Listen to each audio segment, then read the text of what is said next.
With her 20 minutes is Lisa Wilson, who is obviously going to talk to us about word cards. So Lisa, over to All right, thank you very much, Sean, and thank you to everyone who's still on in the conference. It's been such a great day with loads of sessions, and I know some of you are on your Friday evening, so thank you for being here. As Sean says, I'm Lisa. I'm one of the Directors of Studies here in Palermo, and yeah, I'm going to have a chat to you about word cards today. Possibly something a little bit maybe old-fashioned, you could say, but I think something that's got a lot of relevance and a lot of value still in the classroom for us. So we're going to have a look at what word cards actually are, a quick overview of how we make them, things that we can do to make good word cards, and then look at hopefully 5 activities for using them in the classroom. So I think maybe some of you might have seen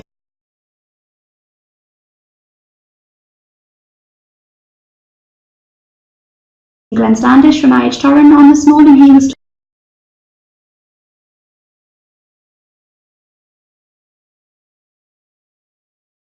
talking about word cards as well, and I think that's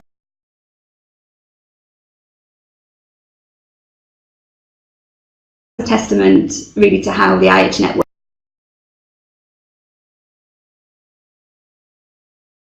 works, and a lot of what I'm talking about today are ideas that have come from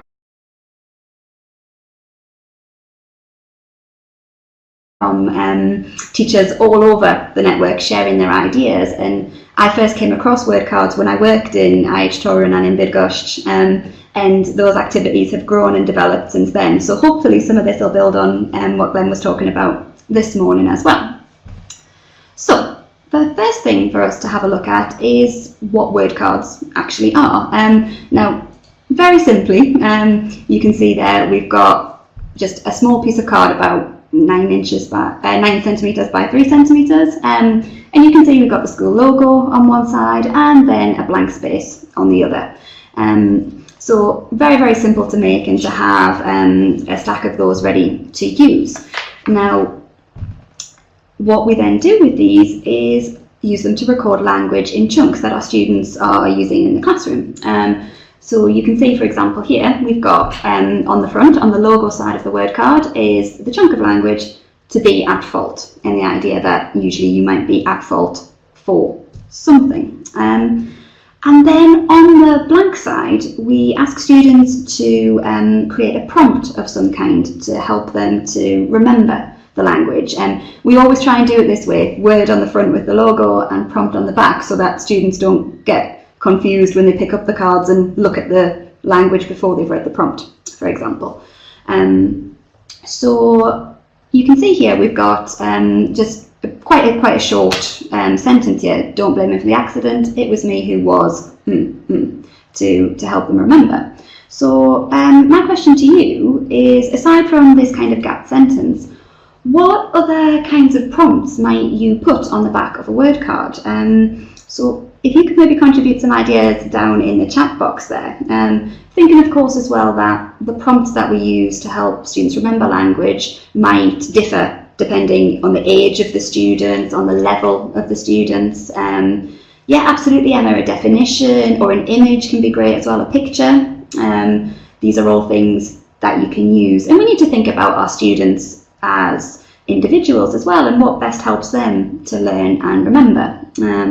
So yes, pictures, translations could be an option as well, yeah, depending on your group. If they're a monolingual group and it works well for them, possible. Okay, using phonics as well, or phonics or phonemic script, other things that could really help them to remember. I spoke to a few teachers who use word cards routinely, and like yourselves, they came up with some really nice ideas. Yeah, synonyms as well. And yes, the ones I asked, this is what they came up with. So like yourselves, they said synonyms, they said pictures, definitions.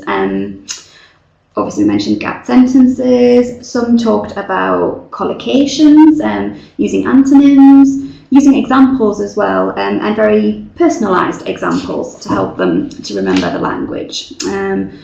Now, one of the things that several teachers mentioned as well when I talked to them was the importance of including important information when they make the cards. So thinking about part of speech, thinking about register, collocation, connotation, and they differed. Some teachers used that information, they stored that information on the front of the card with the chunk itself, and others incorporated into the prompt sometimes. So I think one of the nice things about using word cards is that they can be quite flexible. So this is the card itself, but we also need to think about the process of making it. So something that I would say is quite important is to involve students in the creation of word cards. So you can see here an example on the left there of some incidental language that came up in a lesson. Now, I'm sure you all find this when you're teaching lessons. There's all sorts of incidental language comes up. Some of it valuable, perhaps some of it less so. Thank you, Jenny. I will state that the spelling mistake in propaganda did get corrected later on, but thank you.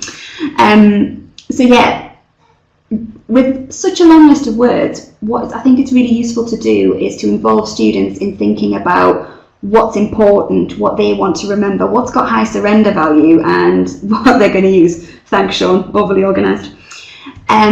So you can see some of those phrases there are circled in green, and at the end of the lesson, those are the ones that the students chose and decided, yeah, these are the things that we want to remember. But of course, even being as selective, you can see there's quite a substantial pile of word cards there. There's a lot of them do build up over the duration of a course.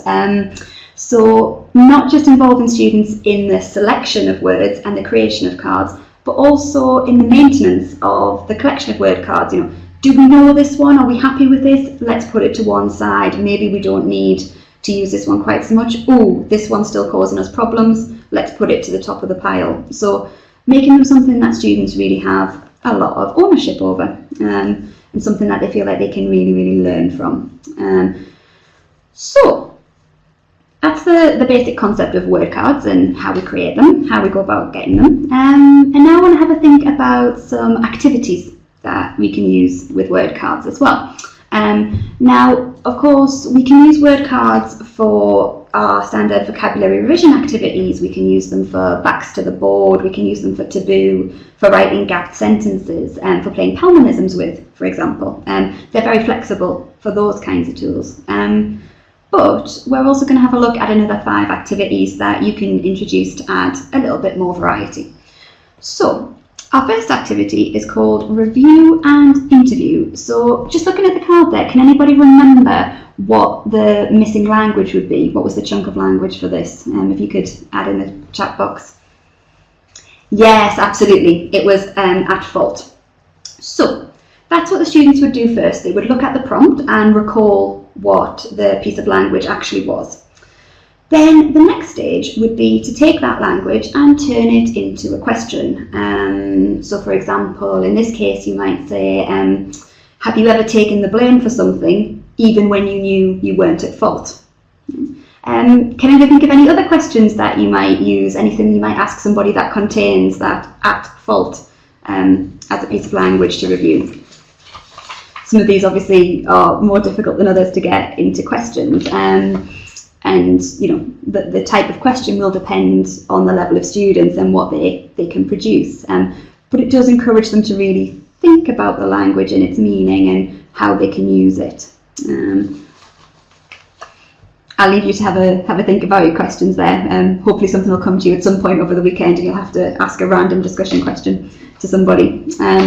But once the students have all created questions, bearing in mind, oh yes, when was the last time you were at fault? A lovely question, Jenny.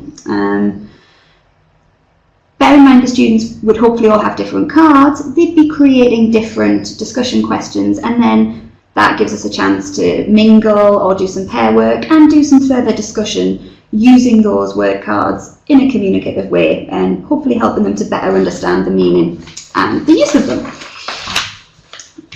Okay, let's move on. Let's have a look at activity number 2. So activity number 2, let's have a look. So activity number 2 is based around Connect 4. Did anyone play Connect 4 when they were a child? I know I did, but I wasn't very good at it, I have to say. Very enthusiastic there. Lovely. So yeah, and when Connect 4, the goal is of course to get 4 in a line, whether that's horizontal, whether it's vertical, or whether it's diagonal. So the same here, the students are attempting, Jenny, are you playing it right now? So the students are attempting to get 4 in a row. Now, usually when students play this, I have them playing in teams, so 2 people on one team to one another. And they've got all the cards that start with, you can see, facing up the prompts to begin with. And if they feel that they can guess the word, if they know the word from the prompt, they attempt to guess it, and if it's theirs, they get to place their coloured square on top of the card. Now, this activity could be done on either phrase level or sentence level. Either they have to remember simply the correct expression to claim the card, or they have to correctly put it into a sentence. Now, in terms of monitoring the activity, depending on the size of your class, if you've got quite a small class, getting to put them into sentences, you can monitor that quite effectively. If you've got a large class, perhaps, remembering just the phrase itself, because they can self-check that using the cards, could be helpful. But yeah, another nice, and you've got the cards already. A few cut up pieces of paper is quite a low prep little activity. Then, similar on the theme of games, another activity that we can have to think about is to use a noughts and crosses grid. Now, this one is quite an in-depth activity, so I find that it's a useful one to use with words particularly that need a bit more practice. And sometimes I'll make the decision that, okay, these are words and phrases that we've been struggling with, these are the ones I'm going to use for noughts and crosses. Other times I'll get the students themselves to sift through the cards, find the ones that they think are particularly troublesome for them, that they've been struggling to remember, and they nominate the cards that we use for the activity. And you can see here on the board an example of what it might look like. So we start by drawing the cards. Now, of course, they're not big enough for the whole class to see, so I also write the language up on the board. And in the process of writing the language on the board, it's nice to elicit from the students things they might need to remember. So we need a verb to have a falling out, and a preposition, have a falling out with. So just give them that little extra support when you're getting the words up onto the board. Then from there, if the students want to claim that square, they have to use the word in a correct sentence. Now, not just a correct sentence, but also a sentence that shows a level of understanding of the meaning of the word, which requires a little bit of training and helping students to really think about language a little bit more. So, for example, I had one the other day. For some reason, my class had learned the word saucer. They decided it was really important to know this word, saucer. And the example sentence they came up with was, there's a saucer in the kitchen. Now, my point about that was, well, that could be anything. There's an oven in the kitchen, there's a table, there's a penguin in the kitchen. It doesn't show any understanding of the word saucer. So getting them to think about how to really extend those sentences and incorporate a bit more meaning. And ultimately what they came up with was, I broke my grandma's favourite cup, and now she uses the saucer for her coins, which shows the relation between the cup and the saucer, and also the fact that you can keep small things into saucer. So yeah, quite a lot of thinking going on in the sentence creation. So with that in mind, it's not really something they can play instantly. So once you've got all those words up on the board, they need a little bit of time in their teams to prepare their sentences. Perhaps with limited support from the teacher, because you want them to really be thinking and helping each other. You can give them the odd prompt here and there, but we don't want to completely correct all of those sentences. And then the teams compete against each other in a game of noughts and crosses, and like I say, they only win the square if their sentence is correct grammatically and also meaningfully. And you can see a finished game would look something like this, where one team has managed to create 3 in a row using compensation culture and abiding memory, and to come to terms with something. So yeah, as I say, a little bit more in depth, that one, but can be a really valuable activity if you've got an opportunity to focus in on some vocabulary. Okay, now then, moving on to the fourth activity. This is perhaps one to have a think about a little bit further into a course when students are maybe a little more familiar with the language you studied. So this activity called Strangers on a Train. Now, sorry, it was my intention to take a picture of people doing this activity, but my students weren't the most cooperative, so can you imagine, please, that the crosses are students instead? So what you have here is 2 rows of students, 3 in a row, 4, whatever, and they're facing each other. The idea being that you're mocking up an old style train carriage where students are facing each other and able to interact with each other. And each student gets a selection of word cards and a couple of minutes to review them on their own, test themselves from prompts, see if they can remember everything, and have a think about the words that they're going to use. And then you can set the scenario from there, the idea that they're a group of strangers on a train, maybe elicit from the students the kind of things you might talk about in that scenario. What might be an acceptable topic? What might you comment on if you were in a train carriage with people? I've known teachers do this, playing sound effects in the background of a train as well, so you can take the illusion as far as you want to go, I guess. And the idea being that students initiate conversation and they try and work their own word cards into the conversation. And this, of course, pushes them far beyond, exactly, Jenny, choo-choo. You get the students to sit and make the noise. And yes, the idea being that it pushes them beyond focusing just on the vocabulary. It can be a really nice activity for helping students to develop their speaking skills, thinking about using back channeling or encouraging them in ways to interrupt each other politely or to incorporate signposting language. So the word cards become a tool that help you practice other skills as well, not just for the value of the vocabulary itself. Okay, and that would be the same actually for this final activity. So the fifth activity we're looking at here is the idea of gapped stories. Now, I've put stories in inverted commas because it could be any type of text really. Again, another quite lengthy activity, so useful to use when you have another focus or another aim, perhaps on developing writing or on to complement a particular grammar point that you want to choose, for example, or to explore a genre of writing. But essentially, you would start out with setting the context, leading into the topic of whatever it is that you're writing about. Then in pairs, I usually give students 10 word cards in their pair, and then they narrow it down to 5 that they want to use. They then work together to create a short story or, article, letter, whatever it is that you want them to write, review perhaps.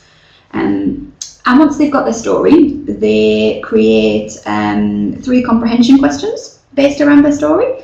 And they also go through and blank out the word card phrases that they used in their story. Now, they might do this with a marker pen. Some of my students actually punch the holes in the paper with their pencils. But the idea is that they get rid of all of the evidence of which word cards they've used, essentially. They then swap over with someone else, with another pair perhaps, and they have to answer the comprehension questions that they wrote for each other, and also guess what the word card phrases are that were taken out of the text. So that way they are reading the text for meaning, but they are also thinking about that language that's being used. And some clever students will throw in some extra word cards or different things to put into to sort of throw others off the scent as well. And as I say, again, this is incorporating the word cards into another activity that's got a wider focus and not purely just about the vocabulary as well. Okay, so those are my top 5 activities. I've got a little test for you guys now. To have a think back over those 5 and see if you can remember the names of those 5 activities that we've just talked about. Sorry, I know I raced through them quite quickly, but thinking about these activities, as I say, we've got these 5 here, but also remembering what we said earlier, and also what Glenn was talking about this morning as well, that idea that they're a very flexible tool that can be used for regular vocabulary activities. You can use them for taboo, for backs to the board, Pelmanisms, snap as well. So this just adds a bit of another layer to it. Yes, absolutely. So we've got strangers on a train, we've got review and interview, connect four, lovely, notes and crosses, and then yeah, that final one at the end, perfect. You've got them all there. So yes, gap stories at the very end as well. And the cards can be a great tool also for homework. If you're confident in your students are reliable, letting the students take a selection of word cards away to challenge themselves, to have a think about the language when they've got a bit more time and space, but also getting them to take the cards and as homework tasks, create discussion questions or gap sentences to give to their peers in the following lesson as well. So a simple tool, but hopefully quite a flexible one as well. Okay, I think that's about me. But if anybody has any questions, anything that they'd like to ask about the activities, then please feel free. I'll do my best to answer. And yeah, while you're typing, again, I just wanted to say a really big thank you to all those teachers who use these ideas and share them, and who've updated the whole bank of activities we've got for Wordcards by sharing new ideas. Yes, I do. There was an example of the Wordcards just at the beginning there, so when the slides are available you should be able to see a sample of what they look like, but in this case they're not particularly complex ones that I use. They're a simple card with space for flexibility. Oh. Lovely. I think Sean's organising me here.